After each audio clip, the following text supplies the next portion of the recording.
So for once it's actually clean in here today. Hello Rocky. Right, hello everyone and welcome back to another video. So today I'm going to try and do less talking and more doing. So today I'm just going to attempt to clean the engine bay in the Fiesta. So it's 152,000 miles on it now, so it's looking a little bit worse for wear. So I could do with a little tidy up, and also I've got the new air filter down there that I can also fit to the car to make it look a little bit better and hopefully run a little bit better as well. I'm not going to bore you too much of all the products I'm using either. You'll see them in the video. I'm just going to make a little short film about how I clean the engine bay, and then we'll see where we go from there. Right, let's get to it.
Right, so that's the boring engine clean done and dusted. Now, it's not the best of jobs. I'm not going for like a full detail on engine bay.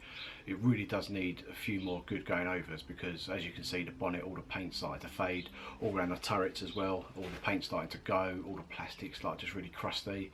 There's lots, I think there's been some big oil spill in there as well, because it was just terrible. I couldn't get to all the little bits and nooks and crannies. So I'm not really going to sort of bother too much with those, but the engine does look a lot better. Also, you could see that I fitted the new Ram air filter, like the induction kit. So basically it goes from the back of the crank, as you can see, and then it goes round back into the actual air filter and then back into the engine. The car does sound actually a little bit different, but I sometimes think that's a placebo effect, that you change something on the car and you think, oh, that's it, it's faster, or you know, the noise has changed. But yeah, it looks a lot better in the car. The car does sound different, but again, I don't know if that is the placebo effect. Off camera as well, what I've done is I had to detail the inside a little bit because it was starting to smell. So I've cleaned all the headlining. I've got some footage of the headlining being cleaned, which I'll insert here. I also used the groomer stone, so it's like it's kind of like a bit of lava rock, and you basically wipe all the carpets down with it to get all that dog hair out. And I couldn't be bothered to film it because it's so boring anyway, but it has brought out a lot more of the dog hair. Right, well that's it for today's video. I hope you enjoyed. I know it's a bit of a quick one, but if you like the video, please subscribe up here, and also you can watch the last video up here. Anyway, thanks for watching.